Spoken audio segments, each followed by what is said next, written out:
Hello everyone, welcome to exam selection. मैं सुनील एक बार फिर से आप सभी का हार्दिक स्वागत करता हूं। अपनी जेट के जो पुराने पेपर हैं उसको सॉल्व करवाने के लिए मैंने लगभग 2 आपको पेपर सॉल्व करवा दिए थे और आज ये अपना तीसरा पेपर है। अपन जो पेपर सॉल्व करवा रहे हैं वो सन 2010 से लेकर 2021 तक के पेपर अपन सॉल्व करवाने वाले हैं। पहले उन पेपर को सॉल्व करेंगे क्योंकि उस टाइप के क्वेश्चन अब ज़्यादा पूछे जा रहे हैं। इससे पहले के जो पेपर थे उनमें सिलेबस भी थोड़ा सा चेंज था और कुछ चीज़ें अलग थी इस हिसाब से। इसलिए अब जो मैं पेपर सॉल्व करवाने वाला हूं आपको वो सन 2013 का आपको पेपर आज मैं सॉल्व करवाने वाला हूं। प्लीज़ एक बार वीडियो को लाइक कर दीजिए, चैनल को सब्सक्राइब कर लीजिए अगर नए स्टूडेंट हो तो। और अगर आप हमारे ग्रुप में ज्वाइन होना चाहते हैं तो लाइव चैट बॉक्स में और कमेंट बॉक्स में मैंने एक लिंक दिया है, वहाँ जाके आप ज्वाइन हो जाइए ताकि जितने भी नोट्स और पीडीएफ हैं और इम्पोर्टेंट इन्फॉर्मेशन है वो आपको ग्रुप के माध्यम से मिलती रहे। ठीक है, तो चलिए शुरू करेंगे। शुरू करने से पहले एक बार प्लीज़ बच्चों को जोड़ लीजिए ताकि सभी बच्चों तक ये इंपॉर्टेंट क्लास पहुंच सकें। आज अपन सॉल्व करेंगे संयुक्त प्रवेश परीक्षा यानी कि जेट 2013 का एग्रीकल्चर का पेपर। तो क्वेश्चन नंबर फर्स्ट यहाँ पर पूछा गया है, राजस्थान का भौगोलिक क्षेत्रफल है। ए है आपका 3,42,239 वर्ग किलोमीटर, बी है आपका 3,42,239 वर्ग किलोमीटर, सी है 3,34,239 वर्ग किलोमीटर और डी है आपका 3,34,239 वर्ग मीटर। अब यहाँ पर वर्ग मीटर और वर्ग किलोमीटर दे रखा है, लेकिन यहाँ पर राइट आंसर क्या आएगा, 3,42,239 वर्ग किलोमीटर, है ना। तो ऑप्शन नंबर बी जिस बच्चे ने दिया है 3,42,239, ऑप्शन नंबर ए जिस बच्चे ने दिया है 3,42,239 वर्ग किलोमीटर, बिल्कुल सही जवाब हो जाएगा ऑप्शन नंबर ए। इसकी आंसर की भी आपको प्राप्त हो जाएगी, कोई दिक्कत नहीं है।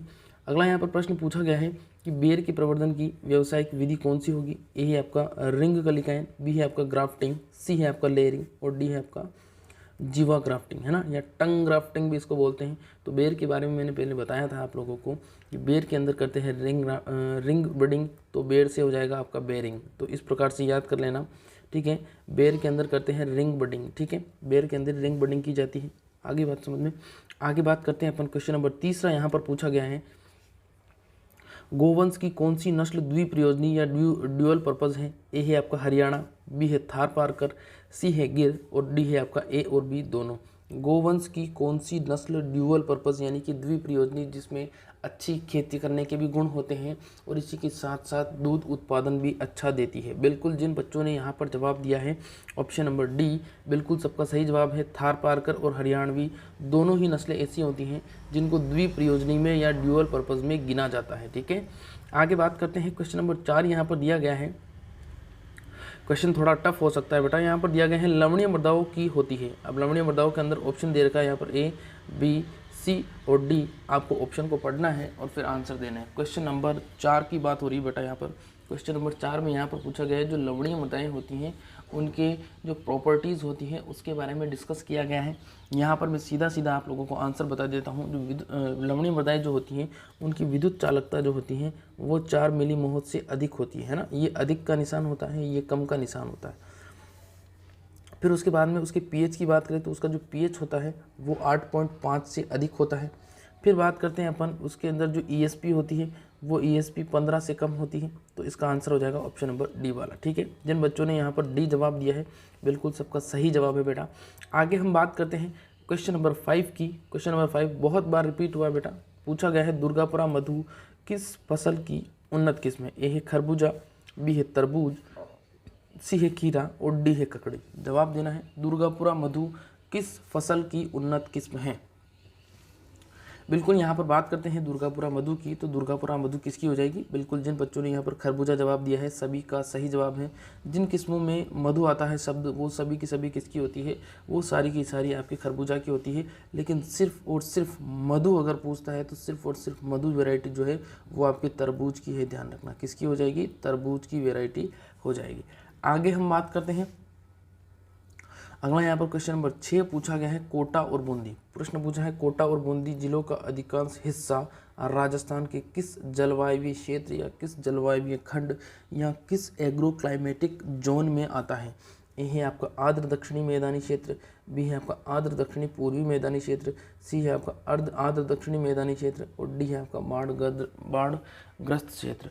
क्वेश्चन नंबर 6 की बात करते हैं। कमेंट करना है बेटा इसका आंसर क्या होगा।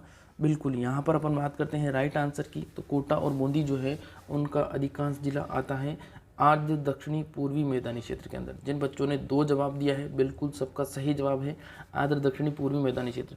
जो आपके जलवायु खंड हैं उनसे संबंधित मान के चलिए एक प्रश्न जरूर से आएगा, 100% आएगा। जलवायु खंड को आपको सही तरीके से पढ़ना है। आगे बात करते हैं, क्वेश्चन नंबर यहाँ पर 7 पूछा गया है कि राजस्थान के शुष्क क्षेत्रों में किस प्रकार का मृदा अपरदन होता है। राजस्थान के शुष्क क्षेत्रों की बात करते हैं तो देखिए राजस्थान के शुष्क क्षेत्र जो है ऑप्शन यहाँ पर दिया गया है, राजस्थान के शुष्क क्षेत्रों में किस प्रकार का होता है। ए है आपका वायु के द्वारा, बी है आपका जल के द्वारा, सी है भूस्खलन और डी है उपरोक्त सभी। अब यहाँ पर वायु के संदर्भ में बात करें तो शुष्क क्षेत्रों में क्या होता है, जल की कमी होती है तो जल के द्वारा तो होगा नहीं, और भूस्खलन यानी कि मैदानी क्षेत्र होते हैं भूस्खलन होगा नहीं। तो जिन बच्चों ने यहाँ पर जवाब दिया है ऑप्शन नंबर ए वायु द्वारा, बिल्कुल सबका सही जवाब है। और वायु के द्वारा होता है उच्छलन, फिर होता है आपका निलंबन और फिर होता है सतह सर्पण। तो इसको इस तरीके से याद कर सकते हो 19, ठीक है 19 याद रख सकते हो, जैसे 19 संख्या होती है ना वैसे 19 याद रख सकते हो। अगला यहाँ पर दिया है क्वेश्चन नंबर 8 जिसमें पूछा गया है कि गाय और भैंस में होने वाले गलघोटू रोग के लिए कौन सा जीवाणु उत्तरदायी है। ए है आपका पास्चुरेला, बी है आपका माइक्रोबैक्टीरियम, सी है बेसिलस और डी है एक्टिनोबैसिलस। कमेंट करना है बेटा इसका आंसर क्या होगा। गाय व भैंस में होने वाला जो गलघोटू रोग है उसका जवाब देना है कौन सा जीवाणु जिम्मेदार है। क्वेश्चन नंबर 8 की बात करते हैं, बिल्कुल पास्चुरेला बोविसेप्टिका और पास्चुरेला बोवेलिसेप्टिका है ना। ऑप्शन नंबर ए इसका राइट आंसर हो जाएगा। इसके अलावा जो सभी में होता है वो होता है पास्चुरेला मल्टोसीडा, ठीक है। मोस्ट इंपोर्टेंट है, सुपरवाइजर में भी इसको पूछा गया था एक बार। आगे हमारा यहाँ पर क्वेश्चन दिया गया है क्वेश्चन नंबर 9 जिसमें पूछा गया है वर्षाकालीन भिंडी हेतु उपयुक्त बीज दर बतानी है। और ये बहुत ही इंपॉर्टेंट प्रश्न है बेटा, बार बार पूछा जाता है, आपको पक्का इसको याद करके जाना है, ये 100% प्रश्न आएगा। ए है आपका 5 से 6 किलोग्राम, बी है आपका 10 से 12 किलोग्राम, सी है 15 से 18 किलोग्राम और डी है आपका 20 से 24 किलोग्राम। वर्षाकालीन भिंडी हेतु उपयुक्त बीज दर की बात करते हैं। वर्षाकालीन भिंडी हेतु उपयुक्त बीज दर, बिल्कुल यहाँ पर राइट आंसर की बात करते हैं तो वर्षाकालीन भिंडी की बीज दर 10 से 12 किलोग्राम होती है। और अगर आपसे पूछता है ग्रीष्मकालीन के लिए तो ग्रीष्मकालीन भिंडी की बीज दर 15 से 18 किलोग्राम होती है। और ये दोनों ही बीज दर बहुत ही इंपॉर्टेंट है, लगभग आपके जेट में हर एक से दूसरे साल में आता है, एक साल छोड़ के एक साल ये प्रश्न आता है। एक एनीमोमीटर का प्रश्न पूछा जाता है, एक जलवायु खंड से प्रश्न पूछा जाता है। तो आप लोगों को इन प्रश्नों को सही तरीके से पढ़ना है, ठीक है। आगे हम बात करते हैं, क्वेश्चन नंबर 10 यहाँ पर दिया गया है श्वेत गिडार या व्हाइट गर्भ किस फसल का मुख्य नाशी कीट है ना। अब श्वेत गिडार या व्हाइट गर्भ से बच्चे उस समय कंफ्यूज हो गए थे, इसको सफ़ेद लट भी बोलते हैं। क्या बोलते हैं, सफ़ेद लट भी इसको बोला जाता है। अब यहाँ पर इसका आंसर देना है बेटा ए बी सी या डी। क्या होगा इसका राइट आंसर, ए है धान, बी है गेहूँ, सी है मूंगफली और डी है सरसों। श्वेत गिडार किस फसल का मुख्य नाशी कीट है। बिल्कुल यहाँ पर राइट आंसर की बात करते हैं श्वेत गिडार के संदर्भ में, तो श्वेत गिडार जो है उसके लिए क्या हो जाएगा, बिल्कुल जिन बच्चों ने श्वेत गिडार का जवाब दिया है मूंगफली, राइट आंसर हो जाएगा। होलोट्रिकिया कॉन्सेनोगोनिया के नाम से भी इसे जाना जाता है, ठीक है। आगे हम बात करते हैं क्वेश्चन नंबर 11 यहाँ पर दिया गया है भैंस की जाफराबादी नस्ल का गृह क्षेत्र या भैंस की जो जाफराबादी नस्ल है उसका आपको उत्पत्ति स्थान बताना है। ऑप्शन नंबर ए है आपका करनाल, बी है आपका काठियावाड़, सी है रोहतक और डी है पंतनगर। कमेंट करके बताना है बेटा इसका आंसर क्या होगा। बिल्कुल यहाँ पर राइट आंसर की बात करते हैं, जाफराबादी जो है वो उसका उत्पत्ति स्थान हो जाएगा काठियावाड़ क्षेत्र। और काठियावाड़ क्षेत्र जो है वो आपके गुजरात के अंदर है ना, गुजरात के अंदर स्थित है। आगे बात करते हैं क्वेश्चन नंबर 12 यहाँ पर दिया गया है कि आम, संतरा, सेब में पकने से पूर्व फल गिरने से रोकने के लिए कौन सा वृद्धि नियामक प्रयोग किया जाता है। यहाँ पर सीधा सीधा पूछा गया है कि ऐसा वृद्धि नियामक जो फलों को पकने से पूर्व गिरने से रोकता है। ए है ऑक्सीन, बी है जिब्रेलिन, सी है साइटोकाइनिन और डी है एथिलीन या इथाइलिन भी इसको बोला जाता है। अब पता है कि ऑक्सीन जो है उसके 4 प्रकार होते हैं और उन 4 प्रकार में से आपको जवाब देना है। बिल्कुल क्या हो जाएगा इसका राइट आंसर, ऑक्सीन। जिन बच्चों ने ए जवाब दिया है सभी का राइट आंसर हो जाएगा और उसके अंदर भी नेफ्थलीन, एसिटिक एसिड इसका राइट आंसर हो जाएगा, ठीक है। आगे हम बात करते हैं क्वेश्चन नंबर 13 यहाँ पर पूछा गया है, कपास किस कुल का पौधा है? कॉटन की बात करते हैं। ए है क्रूसीफेरी, बी है एनाकार्डियेसी, सी है आपका मालवेसी और डी है आपका एथिलिनेसी या एथिलीन। जवाब देना है। बिल्कुल यहाँ पर राइट आंसर की बात करते हैं अपन, क्या हो जाएगा इसका राइट आंसर? कपास किस कुल का पौधा है? बिल्कुल, जिन बच्चों ने मालवेसी जवाब दिया है सभी का सही जवाब है। एक भिंडी का कुल पूछेगा वो आपसे, एक कपास का कुल पूछेगा, क्योंकि इन दोनों के जो कुल होते हैं वो बेटा मालवेसी होते हैं। और मालवेसी वाले जो पादप है वो अपने जो सिलेबस है जेट का उसमें 2 ही ऐसी क्रॉप हैं जिनके अंदर मालवेसी कुल के पादप आपको देखने को मिलेंगे। आगे हम बात करते हैं, अगला यहाँ पर दिया गया है कि किस फसल के बीज की भूसी का उपयोग मानव पाचन संबंधित विकारों के लिए किया जाता है? ए है सोनामुखी, बी है इसबगोल, सी है जेट्रोफा और डी है ग्वारपाटा।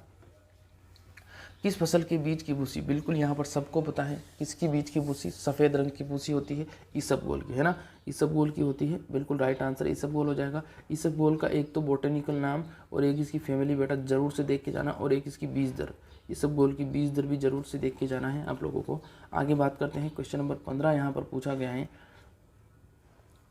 पौधों में ऑक्सीजन के संश्लेषण हेतु कौन सा सूक्ष्म तत्व आवश्यक है? ऑक्सीजन के संश्लेषण हेतु ए है आपका लोहा, बी है आपका जिंक, सी है तांबा और डी है मैग्नीज। जवाब देना है, पौधों में ऑक्सीजन के संश्लेषण हेतु कौन सा सूक्ष्म तत्व आवश्यक है? क्वेश्चन नंबर 15 की यहाँ पर बात करते हैं। बिल्कुल 15 में क्या हो जाएगा?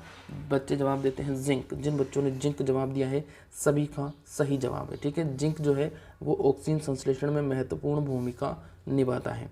आगे बात करते हैं, क्वेश्चन नंबर 16 यहाँ पर दिया गया है, रूबी किस फल की उन्नत प्रजाति है? ए है बेर, बी है अनार, सी है अंजीर और डी है आंवला। अब बेर की बात करते हैं तो बेर की तो होगी नहीं, अनार की बात करते हैं, अनार की ये वैरायटी है, ठीक है। अब यहाँ पर कंफ्यूज कैसे होता है, एक होती है आप लोगों ने सुना होगा पूसा रूबी। अब पूसा रूबी पूछता है तो पूसा रूबी टमाटर की है, और सिर्फ रूबी पूछता है तो अनार की है, ठीक है। एक पूछता है बेदाना, तो बेदाना किसकी है? अनार की है। एक पूछता है पूसा बेदाना, तो पूसा बेदाना जो है वो आपकी हो जाएगी तरबूज की, ठीक है। मोस्ट इंपॉर्टेंट बेटा इसी प्रकार के प्रश्न आपसे वहाँ पर पूछे जाएंगे। क्वेश्चन नंबर 17 यहाँ पर दिया है, लंबे लटकते कान। प्रश्न को ध्यान से सुनना है। लंबे लटकते कान, रोमन नाक, छोटे असमतल सींग, बड़ा अयन, लंबे थन किस बकरी की नस्ल के मुख्य गुण हैं? ए है जमुनापरी, बी है बारबरी, सी है नेलोरी और डी है बीटल। कमेंट करना है। लंबे लटकते कान और रोमन नाक, छोटे समतल सींग। बिल्कुल यहाँ पर राइट आंसर की बात करते हैं अपन, क्या हो जाएगा इसका राइट आंसर? बच्चे जवाब देते हैं इसका राइट आंसर, बिल्कुल जिन बच्चों ने यहाँ पर जवाब दिया है क्वेश्चन नंबर 17 का जमुनापरी, बिल्कुल सबका सही जवाब है। इसका एक लक्षण और क्या होता है बेटा? पिछली टांगों पर लंबे घने बाल, पिछली टांगों पर लंबे घने बाल, ये भी इसकी मुख्य विशेषताओं में जाना जाता है। क्वेश्चन नंबर यहाँ पर 18 बात करते हैं, जिसमें पूछा गया है ताज़ा दूध का पीएच मान कितना होता है? ए है आपका 6.3 से 6.5, बी है आपका 6.5 से 6.7, सी है आपका 6.7 से 6.9 और डी है 6.9 से 7.1। सबको पता है पीएच मान जो दूध का है वो पूछा जा सकता है। दूध जो होता है हल्का अम्लीय होता है, लेकिन बकरी के दूध की बात करें तो बकरी का दूध जो होता है बेटा हल्का क्षारीय होता है। ध्यान रखना है कैसा होता है? हल्का क्षारीय होता है। क्वेश्चन नंबर 18, बिल्कुल क्वेश्चन नंबर 18 का बच्चों ने जवाब दिया है ऑप्शन नंबर बी। जिन बच्चों ने ऑप्शन नंबर बी जवाब दिया है 6.5 से 6.7, यहाँ आपकी बुक में हो सकता है 6.4 से 6.7 लिखवा रखा होगा, तो वो भी सही माना जाएगा, ठीक है। तो यहाँ पर आंसर हो जाएगा ऑप्शन नंबर बी 6.5 से 6.7, ठीक है। नेक्स्ट यहाँ पर बात करते हैं, क्वेश्चन नंबर 19 पूछा गया है कि पौधे नत्रजन का अवशोषण किस रूप में करते हैं? नत्रजन यानी कि नाइट्रोजन का अवशोषण। ए है आपका NO3-, बी है NH4+, सी है ए और बी दोनों, और ऑप्शन नंबर डी है उपरोक्त में से कोई नहीं। अब यहाँ पर बात करते हैं पौधे नाइट्रोजन का अवशोषण, तो सबको पता है नाइट्रोजन का अवशोषण जो है 2 रूप में किया जाता है। किस रूप में किया जाता है? 2 रूप में किया जाता है। क्वेश्चन नंबर 19 का जिन बच्चों ने जवाब दिया है ऑप्शन नंबर से ए और बी दोनों, बिल्कुल सबका सही जवाब हो जाएगा बेटा, ठीक है। आगे हम बात करते हैं, क्वेश्चन नंबर 20 यहाँ पर दिया गया है, निम्न में से किस फसल की जल मांग सर्वाधिक होती है? ए है धान की, बी है गन्ना, सी है गेहूँ और डी है मक्का। किस फसल की जल मांग सर्वाधिक होती है? अब यहाँ पर बच्चे कंफ्यूज हो जाते हैं। धान की होती है 900 से 2500 और गन्ना जो है उसकी होती है आपकी 1500 से 2500। तो अब आपको बुद्धि विवेक से जवाब देना है। क्वेश्चन नंबर 20, हाँ बिल्कुल यहाँ पर 20 की बात करते हैं। 20 में इसका राइट आंसर जब पता है कि सबसे ज़्यादा गन्ना की है तो गन्ना की होगी 1500 से 2500, ठीक है। प्रतिदिन के हिसाब से पूछता है तो प्रतिदिन के हिसाब से धान की होती है बेटा, ठीक है। अगला यहाँ पर दिया है क्वेश्चन नंबर 21, जिसमें दिया गया है कि पशुओं में अरंडी के तेल का प्रयोग किस रूप में किया जाता है। ए है विरेचक, बी है ज्वरहर, सी है दर्द निवारक और डी है प्रतिजैविक। जवाब देना है पशुओं में अरंडी का तेल। अभी जो आपके WO का एग्ज़ाम हुआ था उस एग्ज़ाम के अंदर पूछा गया था कि जो खलियां हैं उनमें से निम्न में से कौन सी खाद्य खली नहीं है। तो खाद्य खली के अंदर जो आपके अरंडी की खली है, नीम की खली है, महुआ की खली है, ये खाद्य खलियों में नहीं आती क्योंकि इनकी खली को अपन खा नहीं सकते अपन, दैट मीन्स पशु भी नहीं खा सकते हैं। हालांकि जो इनका तेल होता है वो भी खाने लायक नहीं होता है, ठीक है। तो जिनका जिस फसल का या जिस बीज का तेल खाने लायक होता है वो सारी खाद्य खलियों में आती है और जिसका नहीं होता है वो अखाद्य खलियों में आती है। यहाँ पर राइट आंसर की बात करते हैं क्वेश्चन नंबर 21 की, तो क्वेश्चन नंबर 21 के अंदर राइट आंसर हो जाएगा आपका ऑप्शन नंबर ए विरेचक, यानी कि इसको देने से पेट साफ हो जाता है, दस्त लगते हैं पशु को। क्वेश्चन नंबर 22 यहाँ पर दिया गया है, अंतिम पकाव बिंदु पर अवलेह का तापमान कितना होता है। अंतिम पकाव बिंदु पर अवलेह का तापमान ए है आपका 100.5 डिग्री सेल्सियस, बी है आपका 105.5 डिग्री सेल्सियस, सी है 110.5 डिग्री सेल्सियस और डी है 108.5 degree Celsius.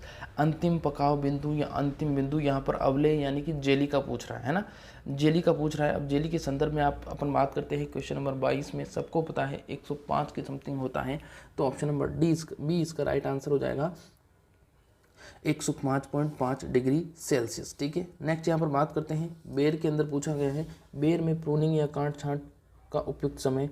Option number A है मध्य मार्च से मध्य अप्रैल। अब आगे बात करते हैं अपन मध्य मार्च से मध्य अप्रैल के बाद में। नेक्स्ट यहाँ पर दिया है, नेक्स्ट ऑप्शन की बात करते हैं। अगला यहाँ पर ऑप्शन दिया गया है मध्य अप्रैल से मध्य मई, बी है आपका और सी है आपका मध्य मई से मध्य जून और डी है मध्य जून से मध्य जुलाई। बेर के अंदर आज तक सबसे ज़्यादा मोस्ट रिपीट हुआ प्रश्न अगर कोई है तो वो यही प्रश्न है, बेर से सबसे ज़्यादा पूछे जाने वाला प्रश्न है। और यहाँ पर अपन बात करते हैं क्वेश्चन नंबर 23 की। 23 के अंदर बिल्कुल मध्य अप्रैल से मध्य मई, इसका राइट आंसर हो जाएगा ऑप्शन नंबर बी वाला, ठीक है। मोस्ट इंपोर्टेंट है, बड़ा ध्यान रखना है, अप्रैल मई याद रख लीजिए आप तो, ठीक है। AP याद रख लीजिए, आपको कोई दिक्कत नहीं होगी। अगर फिर भी ट्रिक बताऊं तो आपको याद रखना है बेर के अंदर अप्रैल और मई, तो ये क्या हो गया, ये हो गया बाप, ठीक है। ये हो गया क्या, ये क्या हो गया, ये हो गया बाप, है ना। तो ऐसे याद रख लीजिए, कोई दिक्कत नहीं। किसी भी प्रकार की कोई फनी ट्रिक अगर बनानी पड़े तो बनाइए, लेकिन याद कर लीजिए उसको। अगला यहाँ पर दिया है क्वेश्चन नंबर 24, जिसमें दिया गया है निम्न में से दूध प्रोटीन कौन सी होगी। ए है एल्ब्यूमिन, बी है ग्लूटीन, सी है कैसीन और डी है होर्टीन, है ना। यहाँ पर बात करते हैं दूध की प्रोटीन की, तो सबको पता है दूध के अंदर कौन सी प्रोटीन होती है।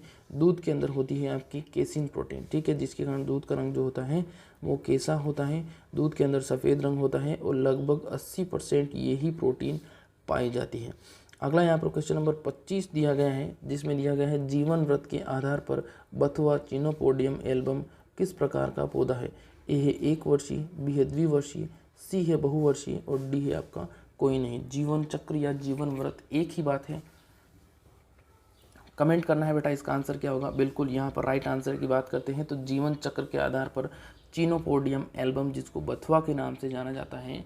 क्वेश्चन नंबर 25 का राइट आंसर क्या हो जाएगा, बिल्कुल जिन बच्चे ने एक जवाब दिया है 1 वर्षीय, बिल्कुल सबका सही जवाब है, ठीक है। नेक्स्ट बात करते हैं अपन क्वेश्चन नंबर 92, यहाँ पर दिया गया है नाइट्रोजन 92 किलोग्राम नाइट्रोजन की आपूर्ति हेतु यूरिया की कितनी मात्रा की आवश्यकता होती है। 92 किलोग्राम नाइट्रोजन की आपूर्ति हेतु यूरिया की कितनी मात्रा की आवश्यकता होती है। ए है आपका 20 किलोग्राम, बी है 200 किलोग्राम, सी है 300 किलोग्राम और डी है 400 किलोग्राम। बिल्कुल यहाँ पर सबको पता है यूरिया के अंदर 46% बेटा क्या होता है, नाइट्रोजन होता है और 46% और अपन जोड़ते हैं तो 6 और 6 12 का 2 हासिल का 1 और 4 और 4 8 1 9, यानी कि 100 किलोग्राम डालेंगे तो 46 किलोग्राम होगी, फिर 100 किलोग्राम डालेंगे तो 46 किलोग्राम होगी। तो इस प्रकार से जब 2 बार 100 किलोग्राम यानी कि 200 किलोग्राम डालेंगे तो 92 किलोग्राम नाइट्रोजन की उपलब्धता हो जाएगी। तो जिन बच्चों ने यहाँ पर ऑप्शन नंबर बी जवाब दिया है बिल्कुल सबका सही जवाब है, ठीक है। ये प्रश्न भी मोस्ट रिपीटेटिव है बेटा, आपसे पूछा जा सकता है। अगला यहाँ पर क्वेश्चन नंबर 27 दिया गया है कि चने के खरपतवार का रासायनिक नियंत्रण हेतु बेसालीन नामक शाकनाशी का प्रयोग किस समय किया जाता है? ए है फसल बुआई से पूर्व, बी है फसल अंकुरण से पूर्व, सी है फसल बुआई के बाद और डी है उपरोक्त सभी। चने में खरपतवार की रासायनिक नियंत्रण, है ना, चने के अंदर जो भी खरपतवार होते हैं उसका रासायनिक विधि से जब अपन इस्तेमाल करते हैं तो बेसालीन का जो उपयोग किया जाता है वो कब किया जाता है? वो किया जाता है आपका फसल बुआई से पूर्व। ठीक है, जिन बच्चों ने यहाँ पर ए जवाब दिया है सबका सही जवाब है फसल बुआई से पूर्व। इसलिए किया जाता है ताकि जितने भी उगे हुए जो खरपतवार या अंकुरित बीज जो होते हैं वो नष्ट हो जाते हैं। ठीक है, नेक्स्ट यहाँ पर बात करते हैं क्वेश्चन नंबर 28। यहाँ पर दिया गया है कि जापानी इम्प्रूव्ड फूल गोभी की किस प्रकार की किस्में? जापानी इम्प्रूव्ड, ए है अगेती, बी है मध्यम, सी है पचेती और डी है अतिरिक्त अगेती या अल्ट्रा अर्ली वैरायटी। यहाँ पर क्वेश्चन नंबर 28 जापानी इम्प्रूव्ड फूल गोभी की बात करते हैं। देखिए फूल गोभी की जो कायिक विकार है वो आप लोगों को फिजियोलॉजिकल डिसऑर्डर जो है वो आप लोगों को सही तरीके से पढ़ के जाने हैं, वहाँ से भी प्रश्न पूछा जाता है। यहाँ पर क्वेश्चन नंबर 28 की बात करते हैं, बिल्कुल ऑप्शन नंबर बी जिन बच्चों ने जवाब दिया है सबका सही जवाब हो जाएगा मध्यम, है ना, मध्यम। ये वैरायटी जो है मध्यम प्रकार की वैरायटी है। आगे बात करते हैं क्वेश्चन नंबर 29। यहाँ पर पूछा गया है गोवंश में असामान्य भूख, लकड़ी, हड्डियाँ तथा अन्य अवांछनीय पदार्थों को चबाने के लक्षण किसकी न्यूनता का संकेत देते हैं? बहुत ही अच्छा प्रश्न है। ए है आपका मैग्नीशियम, बी है आपका सोडियम, सी है कैल्शियम और डी है फास्फोरस। अब यहाँ पर जवाब देना है कैल्शियम और फास्फोरस दोनों ऑप्शन में है ना, दोनों ऑप्शन में यहाँ पर दिए गए हैं। लेकिन यहाँ पर बात करते हैं तो यहाँ पर ये जो है बच्चे इसमें कैल्शियम कर देते हैं हड्डी को देखकर, लेकिन इसका राइट आंसर आएगा फास्फोरस। ठीक है, फास्फोरस इसका राइट आंसर आएगा, ऑप्शन नंबर डी इसका राइट आंसर हो जाएगा। अगला यहाँ पर दिया है गाय की, दिया गया है यहाँ पर गाय की गर्भधारण अवधि बतानी है आप लोगों को। ए है 181 दिन, बी है 281 दिन, सी है 381 दिन और डी है 481 दिन। तो गाय का कितना होता है? गाय का होता है 280 दिन और भैंस का होता है 310 दिन। तो 280 नहीं है 281 दे रखे हैं, तो ऑप्शन नंबर बी इसका राइट आंसर हो जाएगा। ठीक है, जिन बच्चों ने बी 281 जवाब दिया है सभी का सही जवाब है। ठीक है, थोड़ा सा बेटा इसको शेयर कर दीजिए और इसको लाइक कर दीजिए। पेपर बहुत ही इंपॉर्टेंट है बेटा आप लोगों के लिए, ताकि इससे आपको क्राइटेरिया पता चल जाएगा कि किस प्रकार के प्रश्न वहाँ पर पूछे जाते हैं। ठीक है, यहाँ पर अपन बात करते हैं आगे। अगला यहाँ पर प्रश्न दिया गया है क्वेश्चन नंबर 31, जिसमें पूछा गया है आप लोगों से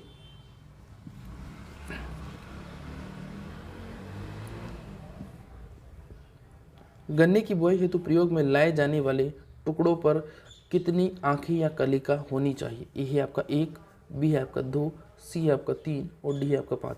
गन्ने की जो सेट्स होते हैं उन सेट्स पर आप लोगों को बताना है कि उन सेट्स पर कितनी आँखें होनी चाहिए। ठीक है, तो ये 1 आँख हो गई, ये 2 हो गई और ये 3 हो गई। इस प्रकार से गन्ने की बुआई की जाती है। तो राइट आंसर हो जाएगा ऑप्शन नंबर से 3। ठीक है, फिर हम बात करते हैं नेक्स्ट क्वेश्चन नंबर 32 यहाँ पर पूछा गया है, जिसके अंदर पूछा गया है कि RGC 936 किस फसल की उन्नत किस्म है? RGC 936 की बात हो रही है यहाँ पर। फेमस वैरायटी बेटा पीछे एग्जाम में 3-4 बार पूछी जा चुकी है, मोठ, ग्वार, मूंग या मटर। अब RGC 936 की बात करते हैं तो आर से राजस्थान, GC का मतलब राजस्थान ग्वार, है ना, राजस्थान ग्वार हो जाएगा। तो ग्वार का मतलब ऑप्शन नंबर बी इसका राइट आंसर हो जाएगा। जिन बच्चों ने यहाँ पर क्वेश्चन नंबर 32 के अंदर आंसर दिया है ऑप्शन नंबर बी यानी कि ग्वार, बिल्कुल सही हो जाएगा। और ग्वार को अपन क्लस्टर बीन के नाम से भी जानते हैं। ठीक है, नेक्स्ट यहाँ पर बात करते हैं क्वेश्चन नंबर 33। यहाँ पर पूछा गया है कि 33 की बात करते हैं, बीज का वास्तविक उपयोगिता मान किस पर निर्भर करता है? ए है बीज की अंकुरण प्रतिशतता पर, बी है बीज की शुद्धता पर, सी है ए और बी दोनों और ऑप्शन नंबर डी है आपका उपरोक्त में से कोई नहीं। तो बताना है बीज की वास्तविक उपयोगिता जो है, एक तो देखिए वास्तविक उपयोगिता पूछता है कितने % होनी चाहिए, तो किसी भी बीज की जो वास्तविक उपयोगिता है वो 75% से अधिक ही होनी चाहिए। ठीक है, अब यहाँ पर क्वेश्चन नंबर 33 की बात करते हैं तो क्वेश्चन नंबर 33 जो है उसके अंदर आपका राइट आंसर से हो जाएगा, यानी कि आपका एक तो बीज की अंकुरण प्रतिशतता और एक शुद्धता प्रतिशत। अंकुरण प्रतिशत और शुद्धता प्रतिशत दोनों को मल्टीप्लिकेशन करके बीज का वास्तविक उपयोगिता मान निकाला जाता है। ठीक है, तो से इसका राइट आंसर हो जाएगा। जिन बच्चों ने यहाँ पर ए और बी दोनों जवाब दिए हैं बिल्कुल सबका सही जवाब है। ठीक है, नेक्स्ट यहाँ पर बात करते हैं क्वेश्चन नंबर 34 की, जिसमें दिया गया है खुरपका मुंहपका रोग का कारण क्या होगा? ए है जीवाणु, बी है कवक, सी है विषाणु और डी है प्रोटोजोआ। खुरपका मुंहपका रोग की बात करते हैं। बिल्कुल यहाँ पर खुरपका मुंहपका रोग को अपन FMD foot and mouth disease के नाम से जानते हैं। किसके द्वारा होता है सबको पता है, वायरस के द्वारा होता है। ये भी मोस्ट रिपीटेटिव प्रश्न है बेटा, ध्यान रखना। और खुरपका मुंहपका से संबंधित अनुसंधान निदेशालय जो है वो आपका मुक्तेश्वर में है। और मुक्तेश्वर कहाँ पर है? नैनीताल में। और नैनीताल कहाँ पर है? उत्तराखंड में है। ये भी आप लोगों को ध्यान रखना है। अगला यहाँ पर दिया है क्वेश्चन नंबर 35, जिसमें पूछा गया है कि फल तथा सब्जियों के परिरक्षण के लिए सामान्यतः कितनी सांद्रता का नमक का घोल प्रयोग किया जाता है? ए है 5 से 15%, बी है 15 से 25%, सी है 25 से 45% और डी है 45 से 55%। जवाब देना है यहाँ पर क्वेश्चन नंबर 35 का 35वें क्वेश्चन का जवाब देना है। बिल्कुल यहाँ पर यह प्रश्न मैं आपको लाइव टेस्ट सीरीज में भी सोल्व करवा चुका हूँ। बिल्कुल जिन बच्चों ने यहाँ पर जवाब दिया ऑप्शन नंबर बी 15 से 25%, बिल्कुल सबका सही जवाब है। ठीक है, 15 से 25% नमक के घोल का इस्तेमाल। नमक का घोल क्या कहलाता है? नमक का घोल कहलाता है ब्राइन। ठीक है, जिसको अपन किसके द्वारा ज्ञात करते हैं? जिसकी मात्रा को अपन सेलोमीटर के द्वारा ज्ञात करते हैं। ठीक है, तो ये भी ध्यान रखना है बेटा, मोस्ट इंपॉर्टेंट क्वेश्चन है।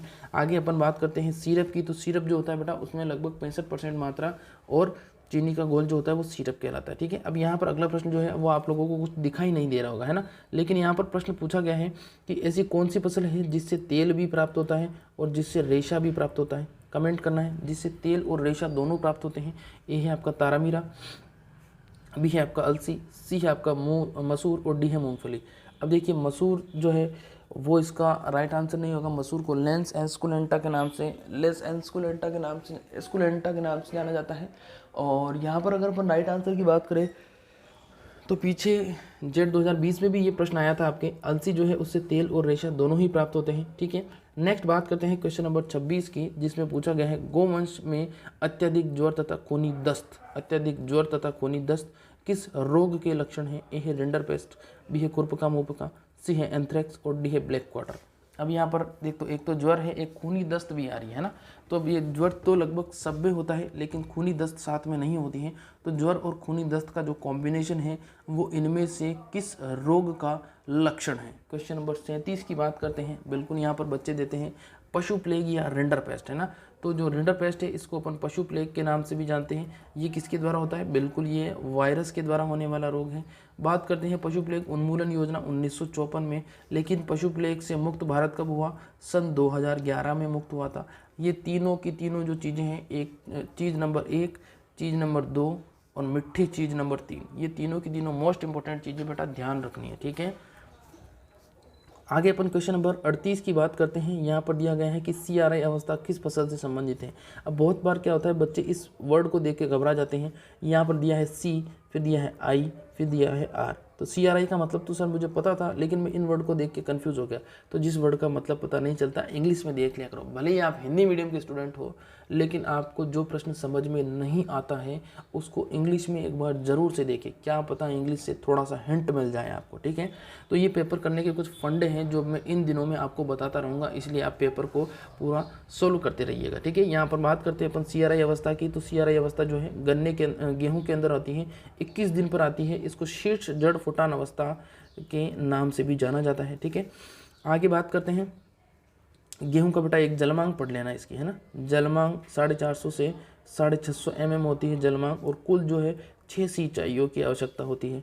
ठीक है, आगे बात करते हैं क्वेश्चन नंबर 39। यहाँ पर पूछा गया है कि वर्गाकार पद्धति की तुलना में उद्यान लगाने की, फल वृक्ष लगाने की षटकोणीय विधि में कितने प्रतिशत पौधे अधिक लगाए जा सकते हैं? ए है 5%, बी है 10%, सी है 15% और डी है 20%। वर्गाकार पद्धति की तुलना में उद्यान में, बिल्कुल यहाँ पर बात करते हैं वर्गाकार पद्धति की तुलना में षष्टभुजाकार विधि से जब अपन लगाते हैं तो बिल्कुल 15% पौधे। क्वेश्चन नंबर 39 का से हो जाएगा 15% पौधे अधिक लगाए जा सकते हैं। ठीक है, क्वेश्चन नंबर लास्ट यहाँ पर क्वेश्चन नंबर 40 दिया गया है आज के पेपर का, जिसमें पूछा है यहाँ पर कि निम्न में से कौन सा द्वितीयक भू परिष्करण का उदाहरण नहीं है। एक चीज़ ये जरूर ध्यान रखना बेटा, प्रश्न को पूरा पढ़ना है। जल्दी में आप नहीं पढ़ते हो और सीधा है पढ़ लेते हो। बहुत बार उदाहरण है नहीं वाला जो है वो बीच में आप छोड़ देते हो। तो बस ये वाली गलती आपको नहीं करनी है, वरना आपको एक क्वेश्चन का या एक से ज़्यादा क्वेश्चन का भी नुकसान हो सकता है। प्रश्न को बड़े ही ठंडे दिमाग से पढ़ना है क्योंकि बहुत समय मिलता है। ठीक है, एक एग्रीकल्चर का जो एक प्रश्न होता है वो अगर आप पढ़ के देते हो तो आराम से 30 सेकंड में कर सकते हो। ठीक है, यहाँ पर राइट आंसर की बात करते हैं। ए है गहरी जुताई, बी है हैरोइंग, सी है पाटा लगाना और ड है बुआई। और बुआई के बाद की जितनी भी क्रियाएं हैं वो द्वितीयक भू परिष्करण में आती है। किस में आती है? द्वितीयक भू परिष्करण में आती है। ठीक है, आगे बात करते हैं अपन, निम्न में से कौन सा द्वितीयक भू परिष्करण का उदाहरण नहीं है? तो गहरी जुताई करना जो है बेटा वो किस प्रकार का भू परिष्करण हो जाएगा? गहरी जुताई करना प्राथमिक भू परिष्करण हो जाएगा। ठीक है, प्राथमिक भू परिष्करण हो जाएगा। तो इसका right answer option number A हो जाएगा। ठीक है, ऑप्शन नंबर ए इसका राइट आंसर हो जाएगा। अब यहाँ पर बात करते हैं, ये आपके आंसर की हैं जो पीडीएफ के साथ ही आपको मिल जाएगी। अगर आप पीडीएफ प्राप्त करना चाहते हो तो ग्रुप का लिंक मैंने दिया है डिस्क्रिप्शन में, वहाँ से उसको ज्वाइन करना है और पीडीएफ आपको विदिन अगले 10 मिनट के अंदर मिल जाएगी। तो उम्मीद करता हूँ आज का ये पेपर अच्छा लगा होगा। फिर से आपको जानकारी दे देता हूँ, अपनी लाइव टेस्ट सीरीज की जो क्लास होती है शाम को 5 बजे, वो क्लास आज भी होने वाली है। और 100 मोस्ट इंपोर्टेंट क्वेश्चन आज भी मैं लेके आने वाला हूं और नए और हार्ड क्वेश्चन लेके आने वाला हूं ताकि आपकी तैयारी जो है वो और ज़्यादा मजबूत हो सके।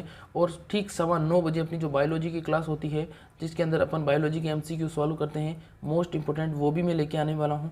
तो उसके लिए भी आपको ग्रुप को ज्वाइन करना है ताकि आपको लिंक सबसे पहले मिल सकें और आप अपनी तैयारी और ज़्यादा मजबूत कर सकें और अपनी क्लास को सही सिस्टम से ले सकें। तो आज के लिए बस इतना ही, मुलाकात होगी ठीक शाम को 5 बजे। तब तक के लिए नमस्कार, खुश रहिए, मस्त रहिए, अपनी तैयारी को आगे बढ़ाते रहिए। अभी के लिए इतना ही, थैंक यू।